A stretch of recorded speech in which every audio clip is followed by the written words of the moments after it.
말씀은 골로새서 1장 23절 우리 한 목소리를 함께 읽도록 하겠습니다. 23절입니다. 함께 읽죠. 시작.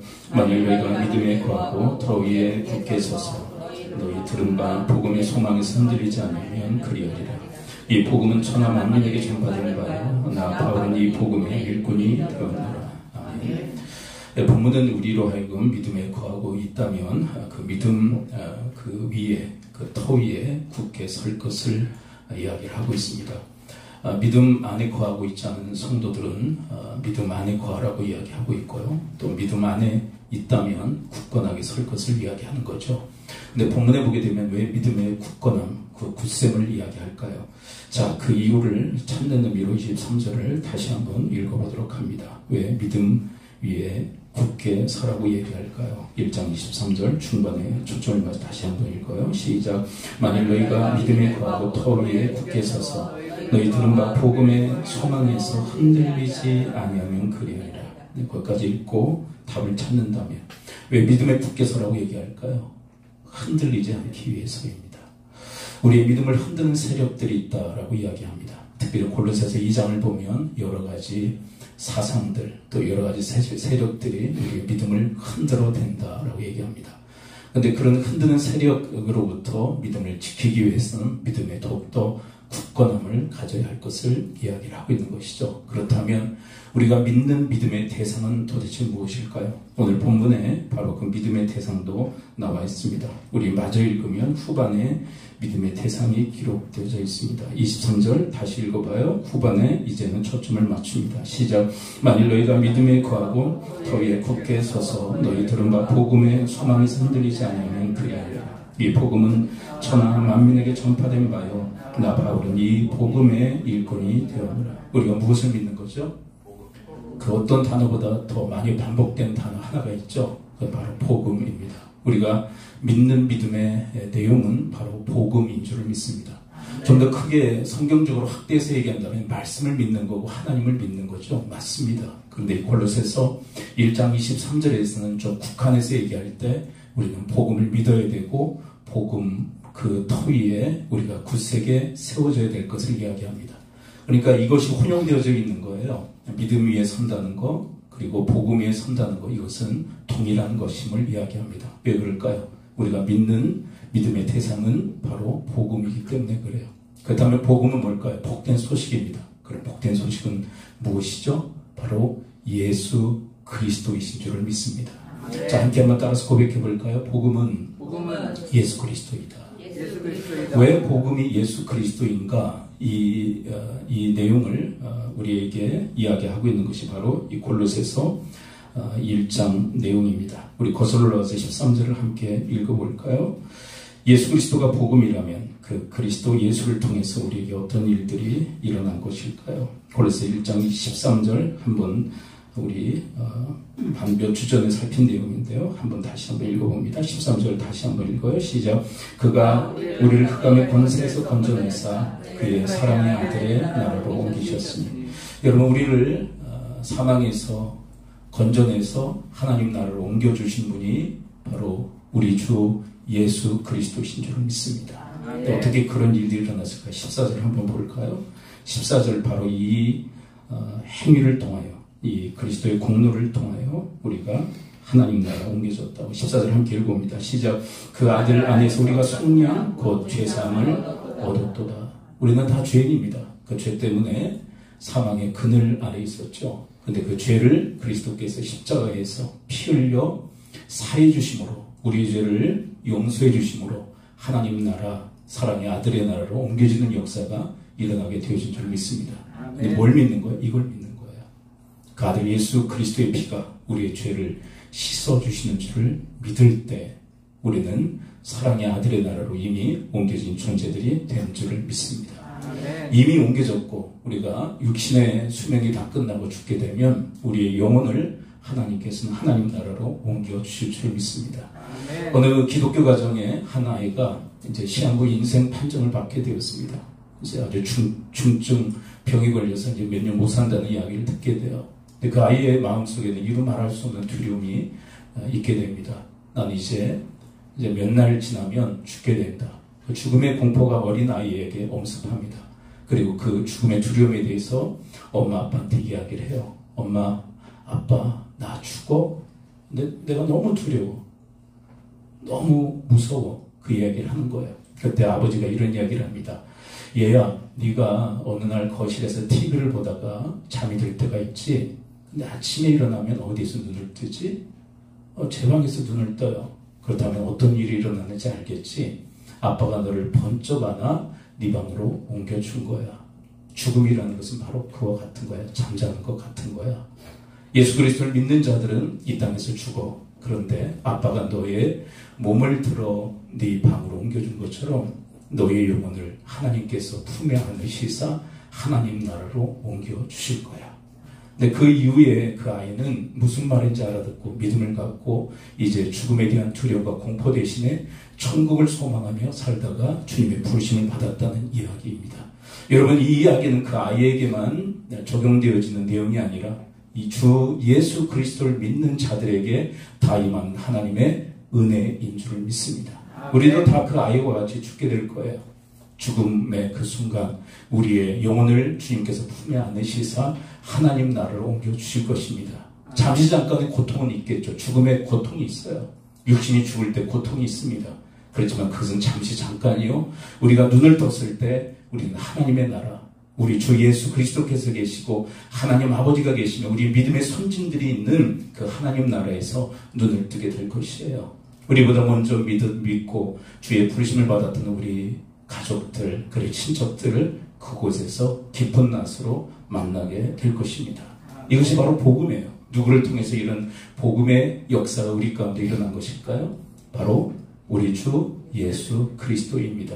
이 복음 위에 우리가 굳건히 설 것을 이야기를 하고 있는 거예요. 그 다음에 복음은 또 뭘까요? 1장 15절을 함께 주목해 볼까요? 골로새 1장 15절 함께 읽습니다. 시작. 그는 보이지 않는 형상이요 모든 피조물보다 먼저 나신 이시니. 여러분, 하나님의 형상이다라는 것은 그분이 하나님이시라는 거예요. 여러분, 예수 그리스도께서 단순히 인간이었다면 믿음의 대상이 될 수 없어요. 인간이 어떻게 믿음의 대상이 됩니까? 여러분, 지금 천주교와 개신교의 아주 중요한 첨예한 대립 중에 하나가 뭐냐면 이 마야에 대한 그 숭배에 대한 이야기가 서로 갈등을 많이 빚어요. 사실 가톨릭에서는 존경의 대상이 숭배의 대상은 아니다라고 얘기하지만 그러나 실제로 들어가 보면 숭배의 대상으로 섬기고 있어요. 근데 왜 개신교에서는 왜 숭배하면 안 된다고 얘기하는 걸까요? 마리아는 인간이기 때문에 그래요. 예수님을 낳은 어머니 존경의 대상이긴 해요.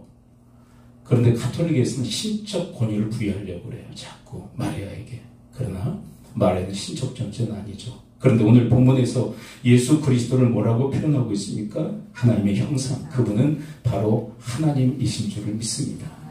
그런데 이런 절대적 믿음에 도전하는 세력이 있습니다. 그게 뭘까요? 그것은 바로 사탄이에요. 사탄이 우리의 믿음을 흔들어요. 뭐라고 흔들까요? 에덴 동산에서부터 이런 멘트를 날리며 우리를 흔들고 있습니다. 뭘까요? 네가 하나님이 되라. 네가 하나님이 되라.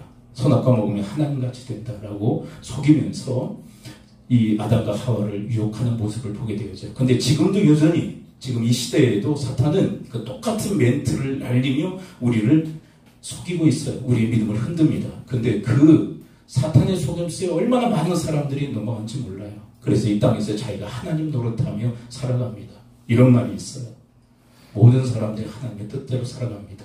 한 사람도 예외 없이 100%. 이 지상에 살아가는 100%의 모든 인간은 하나님의 뜻대로 살아갑니다. 근데 문제는 누가 하나님이냐는 거예요. 다 하나님 뜻대로 살아간대요. 근데 그 내막을 보게 되면 자기가 하나님 노릇하며 자기 뜻대로 살아가면서도 그것을 포장해내요. 그리고 하나님의 뜻대로 살아가고 있다.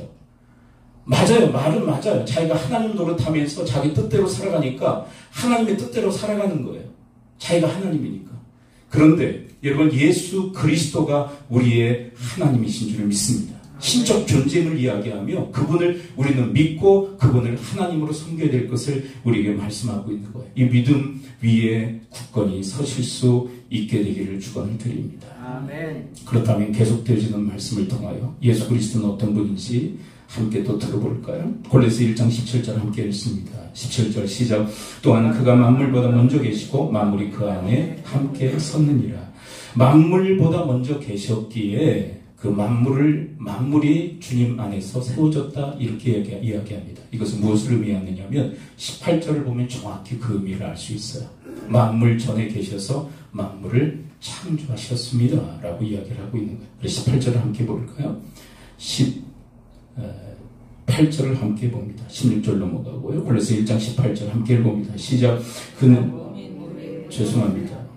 16절이에요. 16절 시작. 만물이 그에게서 창조되되 하늘과 땅에서 보이는 것들과 보이지 않는 것들과 혹은 왕권들이나 주권들이나 통치자들이나 권세들이나 만물이 다 그로 말미암아 그를 위하여 창조되었고, 여러분 예수 그리스도는 하나님이실 뿐만 아니라 세상 모든 만물을 창조하신 창조주이신 줄 믿습니다. 아멘. 우리를 창조하신 분이에요. 우리 사회에는 이 창조론에 대해서 아주 터부시하고 아주 이상한 쪽으로 이렇게 모으는 그런 경향들이 있어요.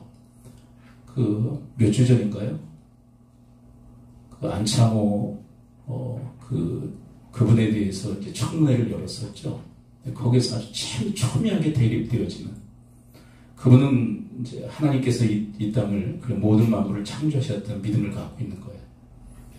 그 믿음에 대해서 저렇게까지 담대하게 고백할 수 있나, 그 정도로 고백을 하시더라고요. 그런데 그것에 대해서 얼마나 맹공을 퍼붓는지 몰라요. 무슨 얘기냐면 예수 그리스도께서 그리고 하나님이 이 세상을 창조하셨다는 것에 대해서 세상은 얼마나 공격해 되는지 몰라요. 우리의 믿음을 흔든다는 거예요. 그러나 여러분, 이 땅은 세상 모든 만물은 또 나 자신도 주 예수 그리스도께서 하나님 아버지와 성령님과 함께 창조하신 줄 믿습니다. 아멘. 그리고 그 창조하신 주님께서 이 땅을 통치하고 다스리는 줄 믿어요. 아멘. 여러분, 어떤 분들은 이렇게 좀 이제 타협해서 반은 믿고 반은 안 믿는 사람들도 있더라고요. 창조하는 것까지 믿지만 세상을 그냥 방관하시는 분이다. 그럴까요? 어떤 분이 이것에 대해서 반박하면서 이런 말씀을 하시더라고요. 부모가 자식을 낳고 그냥 내버려 두는가? 여러분, 그런 식으로 이 창조에 대해서 해석한다는 것은 세상은 창조하는 것까지 내가 믿겠다. 그런데 그 다음에 하나님 방관하시는 분이다. 여러분, 우리 부모들이 자식을 낳는다면 어떻게 하죠? 그냥 내버려 둡니까? 지극정성으로 보살피며 아이를 돌봐주잖아요. 그런 것처럼 하나님께서 이 땅을 창조하시고 이 세상을 창조하신 다음에 지금까지도 성실하게 주님은 이 땅을, 이 세상 모든 만물을 통치하고 다스리시는 줄 믿습니다. 아멘. 근데 어떤 분들이 이런 이야기를 해요. 하나님께 따지듯이 하나님이 통치하고 다스리신다면 왜 이 땅이 이 모양 이 꼴이냐고. 근데 사실 그것은요, 사람들이 어우러지게 만들어 놓고는 하나님을 원망하는 거예요. 자기가 잘못해놓고 그 원인을 하나님께로 돌리는 거예요. 여러분, 그거는 정말 잘못된 태도이며 책임 전가 아닙니까? 우리가 잘못 만든 거예요. 우리가 잘못 선택했고 잘못된 그런 결정을 통해서 이렇게 만들어 놓고 모든 결과를 하나님께 돌려버리는 거예요. 왜 이렇게 됐냐고. 자기가 해놓고. 여러분은 합당하지 않은 거죠. 여러분, 분명한 사실은 하나님은 이 땅을 창조하셨고 세상 모든 만물을 창조하셨고 여전히 주님은 성실한 마음으로 통치하고 다스리시는 줄 믿습니다. 아멘. 그리고 하나님의 의지대로, 하나님의 청사진대로 이 역사를 진행시켜 나가고 계신 거예요. 여러분, 그 창조자 하나님께 순종하며 나갈 수 있게 되기를 축원을 드립니다. 아멘. 왜 그럴까요? 순종할 때 그분의 통치와 다스림이 이 땅에서부터 우리 가운데 임하기 때문이죠. 여러분, 하나님 나라는요, 죽어서만 가는 나라가 아니라 이 땅에서 그분의 통치와 다스림을 받는 그 어떤 그 삶의 공간 속에서도 주님의 그 통치와 다스림, 하나님 나라는 임하는 역사가 있게 되어질 줄 믿어요. 그 다음에 예수 그리스도는 어떤 분일까요? 골로새서 1장 18절을 함께 읽어볼까요? 골로새서 1장 18절 함께 읽습니다. 시작. 그는 몸이 교회의 머리시라. 그가 근본이시오 죽은 자들 가운데서 먼저 나신 이시니 이는 친히 만물의 으뜸이 되려 하시며. 여러분, 그리스도 예수는 교회의 머리이신 줄을 믿습니다. 아멘. 근데 이거는 단순히 교회의 머리만을 얘기하는 게 헤드십, 로드십, 주권에 대한 이야기는요, 여러분, 교회의 주인은 예수 그리스도십니다. 아멘. 근데 교회의 주인만이실까요? 여러분, 세상 모든 만물을 창조하셨기에 예수 그리스도께서 주인이신 줄을 믿습니다. 아멘. 내 인생의 주인도 누구십니까? 예수 그리스도예요. 예, 교회의 머리만 되시는 것을 얘기하는 게 아니에요. 그런데 우리는 우리 내면에 아주 무서운 욕망이 있어요. 우리 내면에 엄청난 그 세력화되어지는 그 강력한 욕망 하나가 있습니다. 그게 뭘까요? 내가 내 인생의 주인 되려고 하는 거야. 심지어 교회에서도 주인 노릇하려고 그래요. 주인 노릇하려고. 자기 마음대로 안 되면 막 뒤집어져요. 근데 자기만 뒤집어지는 것이 아니라 교회를 다 뒤집어 나가요. 여러분, 하나님의 뜻대로 되지 않아서 분개하는 게 아니라 자기의 뜻대로 되지 않아서 분개하는 사람들이 이 땅에 얼마나 많은지 몰라요. 여러분, 교회는 그리스도께서 머리가 되시고 그리스도의 몸인데 교회를 갈기갈기 찍는 일들을 얼마나 서슴없이 저지른지 몰라요. 여러분, 우리 한국 교회에 많은 교회들이 분쟁에, 갈등에, 싸움에 휘말려 있어요. 왜 그럴까요? 죄다 자기가 주인 노릇 하려고 하기 때문에 그래요. 그래서 자기의 믿음을 가장 흔드는 저주는 다 자신이에요. 내 안에 있는 욕망에 따라 살려고 하기 때문에 교회에서 주인 노릇 하려고 하고 내 인생의 주인 노릇 하려고 하기 때문에 우리 믿음은 아주 심하게 흔들리는 것이에요. 여러분, 내 뜻이 이루어지지 않는 것, 그건 당연한 거 아닙니까? 여러분, 내 뜻 이루어지지 않았다고 분개하고 분노하지 말고 도리어 하나님의 뜻을 이루는 일에, 주님 뜻을 이루는 일에 힘쓰고 애쓸 수 있게 되기를 축원을 드립니다. 아멘. 여러분, 여러분들이 지금까지 어떻게 살았는지는 그렇게 중요하잖아요. 왜 그럴까요? 지나갔기 때문에 그래요. 그래서 이런 말이 있어요. 흘러간 물에는 물레방아를 돌릴 수가 없다. 의미 없다 이거죠. 앞으로가 중요해요. 여러분, 교회의 머리 대신 그리스도의 뜻을 여러분들이 분별하며 그 뜻에 순복하는 삶을 살아가기에 힘쓸 수 있게 되기를 축원을 드립니다. 이게 믿음 위에 굳건히 서는 게 아닐까요? 교회 생활하면서도 내 뜻이 강조되어지고 내 뜻이 중요하다면 그분은 예수 그리스도의 주권을 인정하지 않는 거예요. 여전히 자기가 주인 노릇하고 살아가는 삶일 뿐이에요. 희한하죠. 자기가 주인 노릇하면 할수록 교회는 힘들어지고 혼란에 빠진다는 거예요. 어떤 분이 그 스펄전 목사님한테 찾아가서 그런 얘기를 했대요. 완벽한 교회를 저에게 소개해 주십시오. 왜 그러시나요? 제가 소속했던 교회에서 너무 상처가 많았습니다. 스펄전 목사님이 곰곰이 이렇게 생각하다가 그런 교회는 없습니다.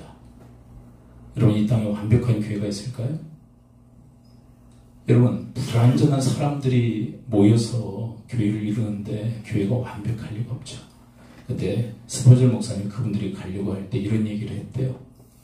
여러분들, 당신들이 그런 완벽한 교회를 찾는다면, 찾을 수는 없겠지만 만약 찾는다면 가지 마십시오. 왜요? 여러분들이 들어가는 순간 그 완벽은 깨지게 될 것이기 때문입니다. 여러분, 이 땅에서 완전한 교회, 정말 마음에 흡족한 교회를 찾아다닌다면요, 죽을 때까지 찾지 못하는 거예요. 중요한 것은 여러분들이 소속한 그 재단에서, 주님의 몸된 교회에서 그리스도의 주권을 인정하며 그분의 뜻이 어디에 있는지 살피며 그 뜻에 순복하는 삶을 살아갈 때 교회는 교회다워질 줄 믿습니다. 아멘. 여러분, 여러분들이 뜻대로 된다고 교회가 교회다워지는 게 아니에요. 많은 분들이 교회에 나와서 청사진을 그려요. 자기 나름대로. 목사는 이래야 되고 성도들은 이래야 되고 교회는 이래야 된다. 그거 보면 뭐 친목단체 같이 그렇게 그려놔요. 친목단체죠. 여러분, 교회는 친목단체가 아니에요.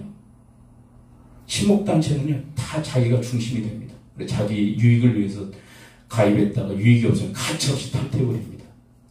자기의 청사진이 있는데 그게 그리스도의 주권을 인정하며 그려진 청사진이 아니라면 교회를 혼란스럽게 하고 자기의 인생도 파국으로 치닫게 하는 결과를 초래할 수밖에 없는 거예요. 여러분들의 앞으로의 인생 한 걸음 한 걸음이 교회의 머리 대신 그리스도 예수의 주권을 인정하며 그분의 뜻이 어디에 있는지 헤아리고 그 뜻에 순복하는 삶을 살아갈 수 있게 되기를 축원을 드립니다. 아멘. 여러분, 우리가 지난 한 주 동안 말씀을 새벽 시간에 이렇게 살피면서요, 금요기도까지 살피면서 요단강 도화 사건에 그 앞장섰던 버케를 맨 네 사인방 제장에 대한 이야기를 들었어요. 근데 그들이 믿음을 갖고 주님의 말씀을 듣고 그대로 순종할 때 이스라엘 백성들 전체에게 하나님의 능력이 역사했을 뿐만 아니라 그 사인방에게도 하나님의 능력이 부으심이 있는 것을 확인했어요. 여러분, 하나님의 능력은 누구에게 임하느냐? 그리스도의 주권을 인정하고 그분께 철저히 순종하는 자들에게 하나님 감당할 능력을 허락해 주실 줄 믿습니다. 그런데 여러분, 그 사인방에게 허락하신 가장 큰 복이 뭔 줄 아세요? 이스라엘 전체를 구원하는 일을 그들이 하더라고요. 요단강에 빠지지 않게 그들로 하여금 가나안 땅에 들어가게 하는 그 구원의 역사를 그 사인방이 감당하더라고요. 여러분, 우리가 교회의 머리 대신 그리스도의 주권을 인정하며 그분의 통치와 다스림을 기꺼이 우리가 받을 수 있다면, 주의 뜻을 헤아리며 그의 뜻에 힘들고 어렵죠. 그러나 순종할 수 있다면 우리에게도 그 제사장들, 그 사인방들에게 임했던 하나님의 능력의 강림이 있어 우리도 능히 감당할 뿐만 아니라 수많은 영혼들을 구원하는 일 또한 우리가 감당케 하실 줄 믿습니다. 주님의 궁극의 목적은 영혼 구원 아닙니까? 생명을 살리는 일들. 그러니까 우리에게 왜 무거운 짐을 지어주시느냐? 그거 짊어지라는 거예요. 근데 우리의 힘만으로만 감당할 수 없음을 아시게 능력을 부으셔서 감당케 하시는데 거기서 끝나는 게 아니에요. 그렇게 하나님의 능력의 덧입힘을 통해서 주의 뜻을 행할 때 구원받는 역사가 일어나게 되실 줄 믿습니다. 나를 통해서 말이에요. 그리고 그리스도 예수, 복음 대신 그리스도 예수는 어떤 분이실까요? 우리 20절, 우리 좀 넘어갈까요? 20절 함께 읽어봅니다. 골로새 1장 20절 함께 읽어봅니다. 20절 함께 읽죠. 시작. 그의 십자가의 피로 화평을 이루사 만물 곧 땅에 있는 것들이나 하늘에 있는 것들이 그로 말미암아 자기와 화목되게 하시기를 기뻐하십니다. 여러분, 하나님과 우리 인간관계가 깨져버렸어요. 뭐 때문에요?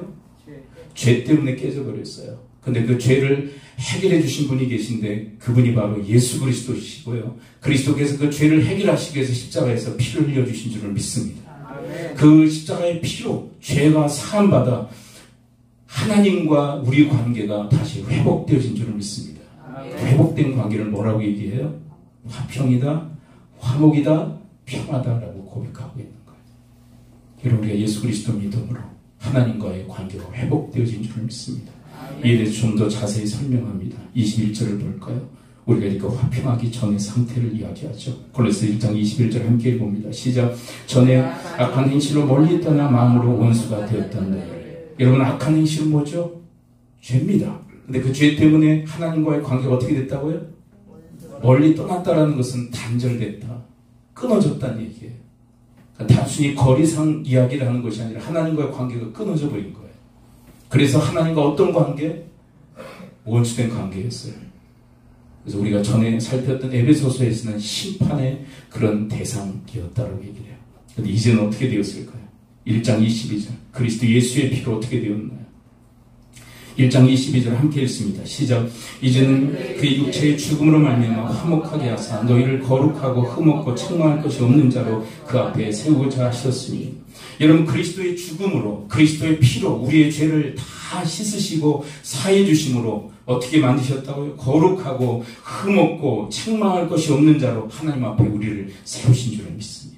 우리를 그렇게 거룩하고 흠없고 책망할 것이 없는 자, 죄를 다 씻으셔서 그렇게 만든. 여러분, 우리의 노력으로 우리의 행위로 거룩하고 흠없고 책망할 것이 없는 자로 스스로 세운 게 아니에요. 그렇게 할 수 있는 사람은 한 사람도 없어요. 다 죄인인데 스스로를 어떻게 깨끗이 할 수 있겠어요? 저는 이 말씀을 묵상하면서 어느 날 애완견과 사는 인간의 모습을 생각하게 되었어요. 여러분, 애완견, 개들이 사람과 살기 위해서 어떻게 될까요? 더럽고 추해서는 안 돼요. 그래서 어떻게 해주죠? 깨끗이 닦아줍니다. 목욕도 시켜주고.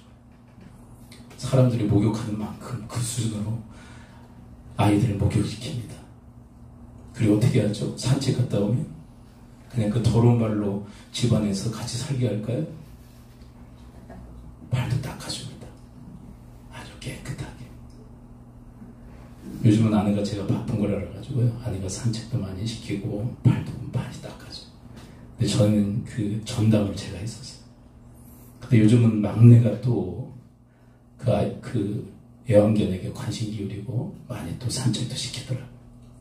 근데 여러분, 사람도 애완견과 같이 살기 위해서 애완견을 목욕시키고 깨끗이 하고 발도 닦아줘서 깨끗이 하죠. 근데 이거를 애완견이 할 수 있어요? 사람이 할 수 있어요? 애완견이 스스로 막 목욕을 할까요? 그런 스스로 목욕하는 개 보셨습니까? 나는 인간과 살기 위해서는 깨끗해야 돼. 목욕탕 어디 있지? 목욕탕 들어가서 깨끗이 닦고, 그래 산책 갔다 와서 스스로 발을 닦는 애 봤나요? 인간과 같이 살기 위해서는 발이 더러워서는 안 되지. 깨끗이 닦아야지. 그리고 그런 개가 있나요?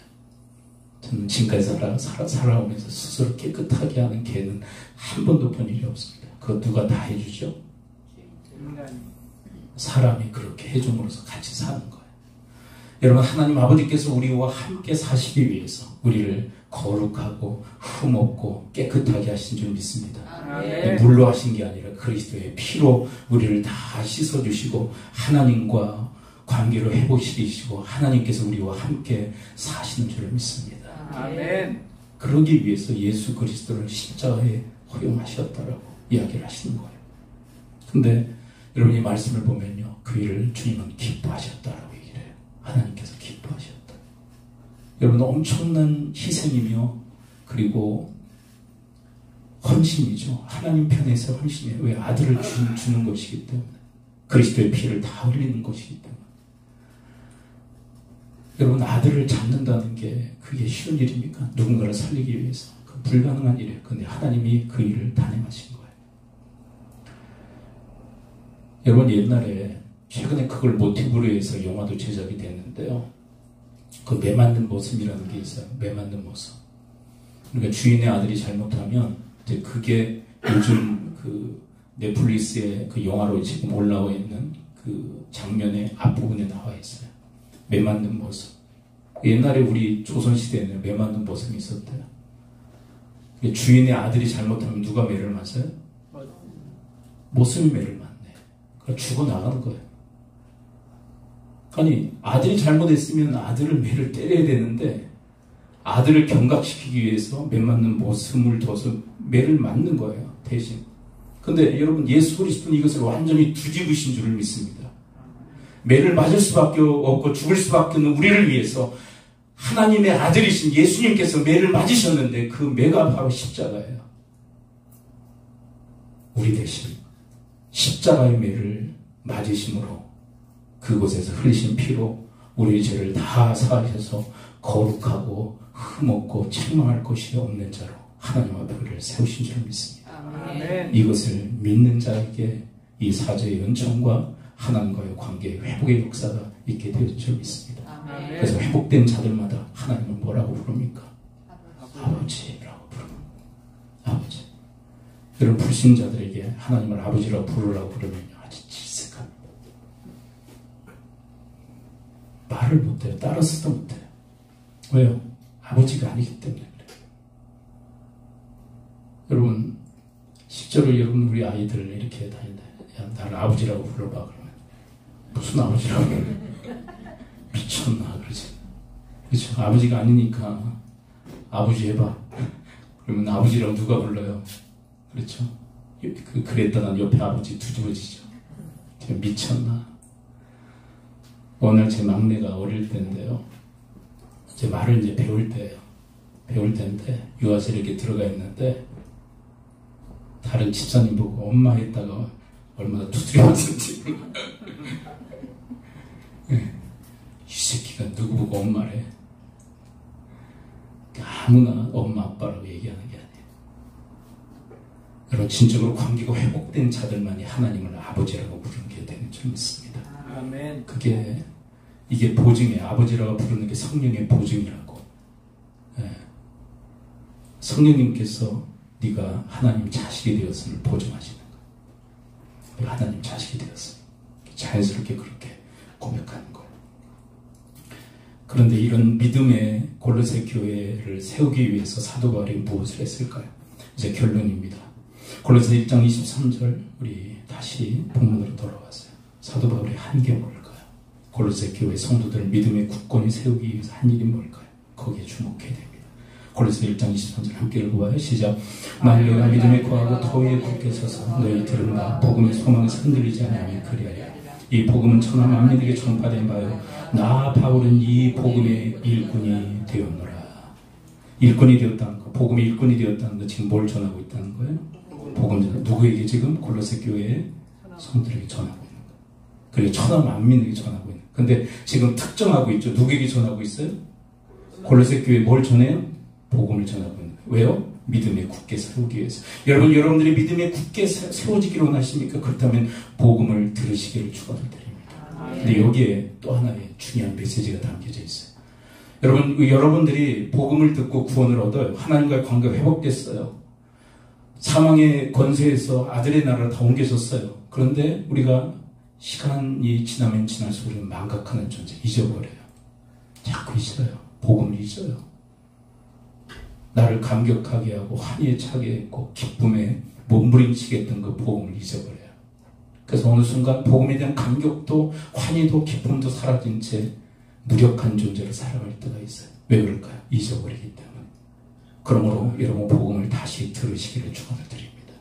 지금 에베소서 말씀을 통해 다시 복음을 듣습니다. 골로새서를 통해서 복음을 듣습니다. 이제 또 다른 서를 선택해서 복음을 듣게 될 거예요. 계속 반복적인 내용들을 계속 듣는 거예요. 왜 이 복음을 왜 우리는 들어야 될까요? 복음을 잊어버리기 때문에 그래요. 망각하는 존재들이기 때문에 우리는 복음을 들어야 돼요. 이렇게 생각한다면 여러분들이 영적 교만의 상태에 빠진 겁니다. 나 복음 아는데 이미 교만의 덫에 걸린 겁니다. 알아도 또 들어야 돼요. 그런데 여러분 이 사도 바울의 이 행동, 이 사도 바울의 태도를 통해서 우리는 이 복음을 듣는 일에 아주 중요한 그 방편 하나를 읽게 돼요. 그게 뭘까요? 여러분 23절 한번 다시 읽어봐요. 다시 읽는데 다시 읽으면서 우리가 다시 복음을 들을 수 있는 중요한 방편 하나를 도출해낼 수가 있어요. 그게 뭔가 다시 한번 여러분 유심히 한번 읽어보시죠. 23절 다시 읽어봐요. 시작. 만일 너희가 믿음에 거하고 터 위에 굳게 서서 너희 들은 바 복음의 소망에서 흔들리지 아니하면 그리하리라. 이 복음은 천하 만민에게 전파된 바요 나 바울은 이 복음의 일꾼이 되었노라. 그래서 복음을 듣게 하고 있죠. 예수 그리스도를 통하여 우리는 사망의 권세에서 흑암의 권세에서 아들의 사랑의 나라로 옮겨졌습니다. 그리스도의 그 피로 속량함 죄사함을 얻었습니다. 그리스도는 하나님의 형상입니다. 그리스도는 창조주이십니다. 그리스도는 우리의 화평이십니다. 이렇게 전하는 사도 바울이 골로새 교회 성도들에게 복음을 전할 뿐만 아니라 그렇게 듣게 할 뿐만 아니라 이렇게 전하는 사도 바울이 자기가 전하는 이 복음의 메시지를 듣고 있다는 거예요. 여러분 가장 하나님의 그 복음의 말씀을 듣는 확실한 방법이 있다면 전하는 것입니다. 누가 가장 먼저 청중으로 듣게 될까요? 복음을 전할 때 가장 제1번지로 듣는 청중은 누굴까요? 바로 자기 자신. 어떻게 보면 이 복음을 듣는 수많은 영혼들을 위해서 복음을 전파하라고 말씀하시는 건 맞아요. 그런데 중요한 것 뭐냐면 복음을 전하는 그 사람이 듣기에 세상이 끝날 때까지 우리 인생이 종말을 구할 때까지 복음을 전하라고 그리스도 예수를 전하라고 하나님 말씀을 전하라고 때를 얻든지 못 얻든지 항상 힘쓰라고 왜 이야기하실까요? 그 말씀이 영혼을 구원하고 인생을 송두리째 변화시키는 하나님의 능력일 뿐만 아니라 나 또한 듣게 하기에 전하는 나로 하여금 듣게 하기에 제1청중을 만들기에 복음을 전하라고 이야기하시는 줄을 믿습니다. 여러분 예수 그리스도께서 사도들 11사도들에게 이런 명령을 내리시죠. 너희는 가서 모든 민족을 제사로 삼아 아버지 아들과 성령의 이름으로 세례를 주고 너희에게 분부한 모든 것을 가르쳐 지키게 하라. 볼지어다 세상 끝날까지 내가 너희와 함께 있으리라 약속하시며 제사 삼으라고 그래. 복음을 전하고 그리고 하나님 말씀을 가르치라고. 그런데 복음을 전하면서 그 복음을 다시 누가 듣습니까? 제자들이 듣는 거예요. 그리고 분부한 모든 것을 가르치면서 분부한 모든 그 가르침을 누가 듣는 것입니까? 제자들이 듣는 거예요. 여러분 그래서 이 복음을 전하는 복음의 일꾼으로서 가장 큰 수혜자는 사도 바울이었던 거예요. 사도 바울. 골로새서를 보내며 복음을 전합니다. 에베소서를 전하면서 복음을 전합니다. 빌립보서를 전하며 복음을 전합니다. 갈라디아서를 전하며 복음을 전합니다. 고린도 전후서를 통해서 복음을 전합니다. 여러 서신서들을 통해서 복음을 전하며 가장 먼저 듣는 청중이 누굴까요? 사도 바울이었다. 여기에 복음의 비밀이 있는 거예요. 복음의 비밀. 그러나 이미 오픈된 비밀인데 누구나 알 수 없는 비밀이기도 해요. 여러분, 하나님의 감동하심으로 이 복음의 비밀을 깨닫는 은혜가 있을 수 있게 되길 축원을 드립니다. 그러므로 때를 얻든지 못 얻든지 힘써 복음의 증인들이 되시기를 축원을 드립니다. 여러분, 이곳이 우리 교회의 강타는 하나님의 영광이기를 바라요. 우리 한성도 성도들. 왜냐하면 우리가 남길 수 있는 최고의 열매는 제자예요. 복음을 전하고 말씀을 가르쳐 제자 삼는 사역. 그래서 제자를 우리가 세우는 것만큼, 지난주에 그런 말씀드렸죠. 예수님도 위대한 스승이셨지만, 하나님이시고 완전한 인간이셨지만 이 땅에 몇 사람 남겼다고요? 그 위대한 분이 일평생 여러분 주님 하신 그 일을 하심으로 여러분들도 이 땅에 열매를 남길 수 있게 되길 축원을 드립니다. 그 11제자가 세상을 뒤집어 놓았죠.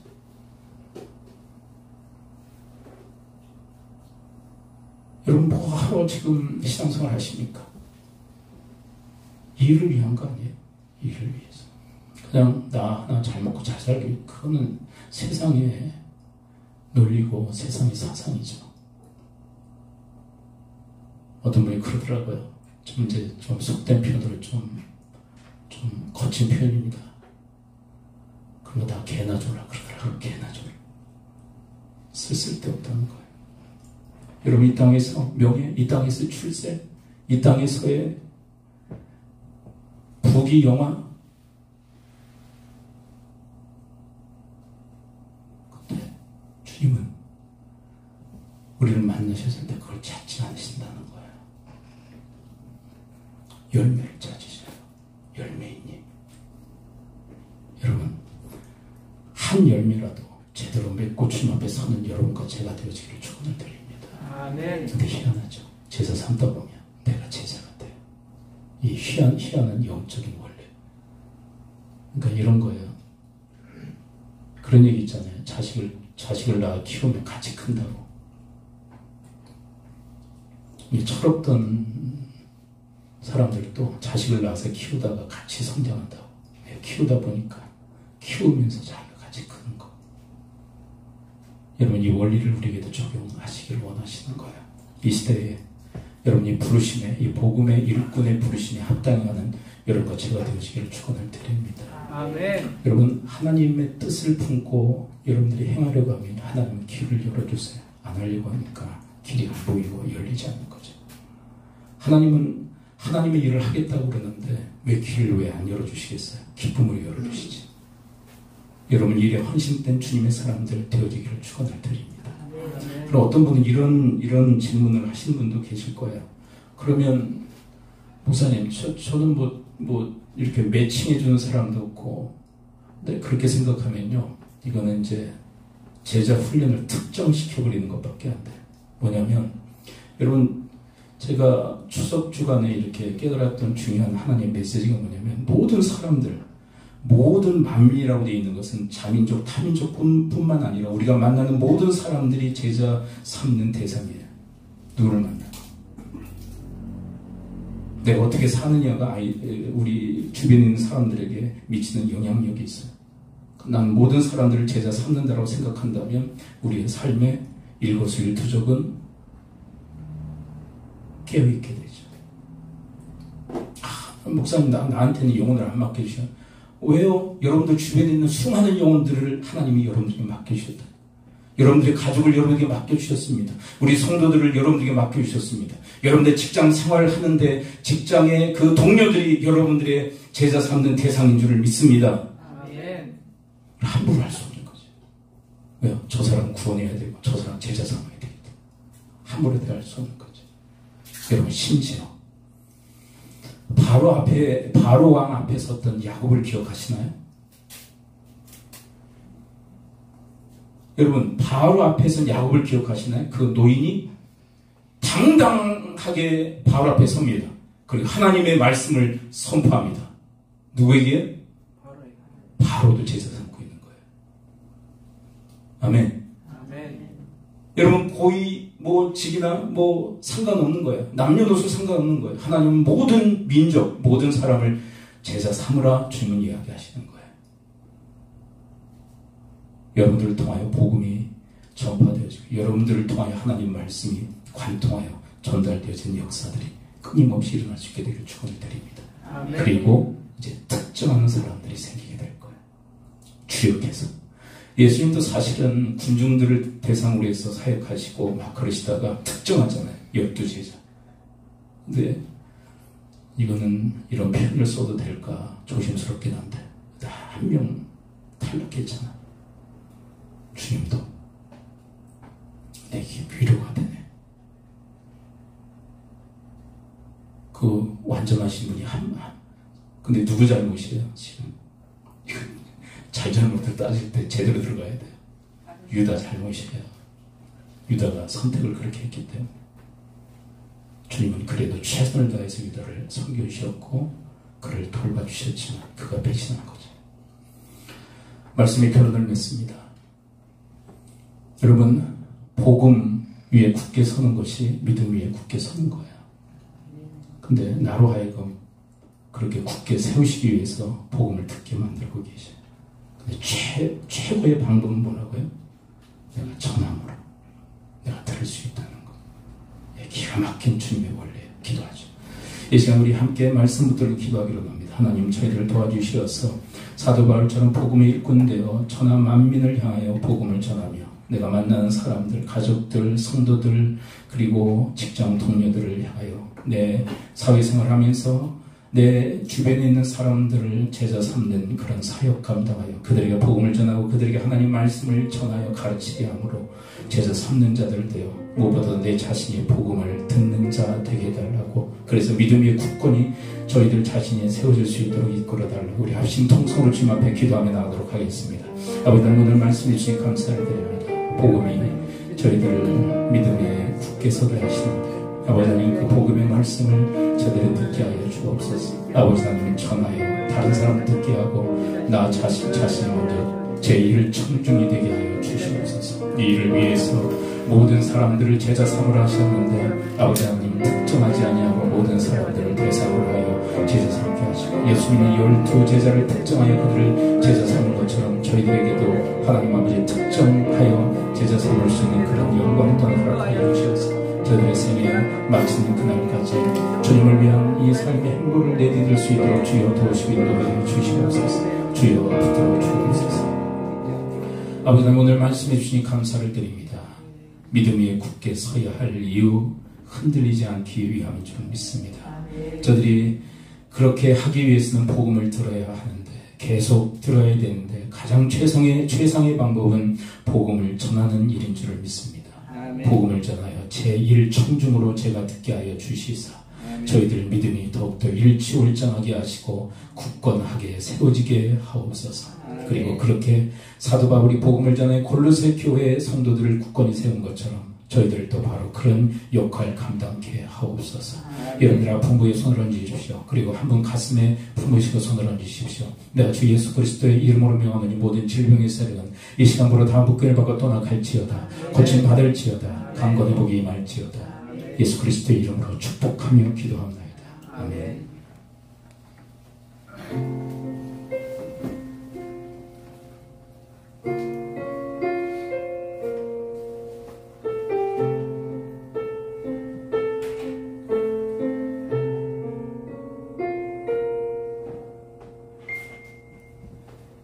때를 떠나서 멀리 온 것 같아 목자의 음성도 들리지 않는데 어둠은 내리고 갈 곳을 모른 채 서성이고 있네.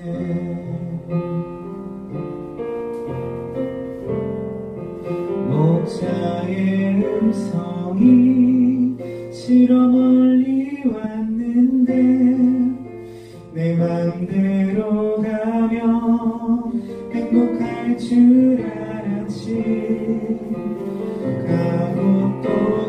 더 목이 마르고 내가 원하던 곳은 이곳이 아닌데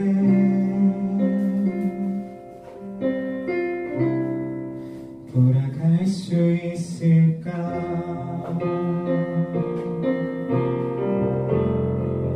난 때를 떠나서 멀리 온 것 같아. 목자의 음성도 들리지 않는데 어둠은 내리고 갈 곳을 모른 채 서성이고 있네.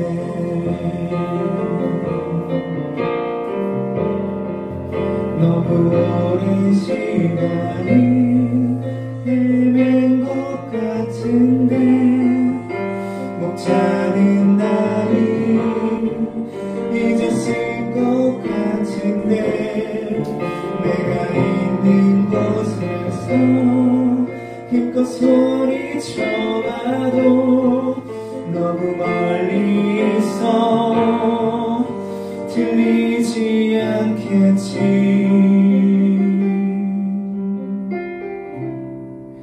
내가 주저앉은 곳 눈물만 나던 곳 눈을 들어보니 여전한 그 안에 그리고 여전한 주님의 음성이 내 부르고 있네.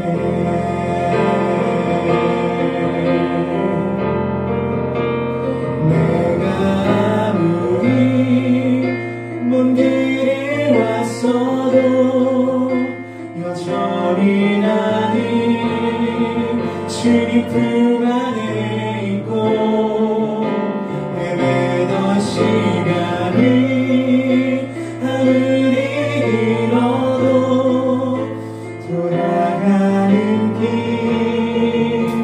이렇게 짧은 것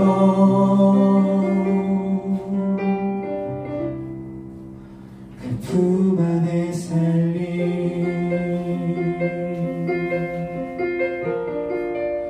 그 품 안에 살림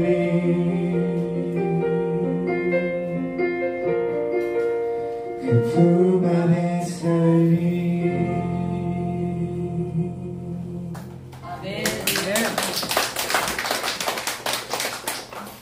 아버지 마음과 예물을 드립니다.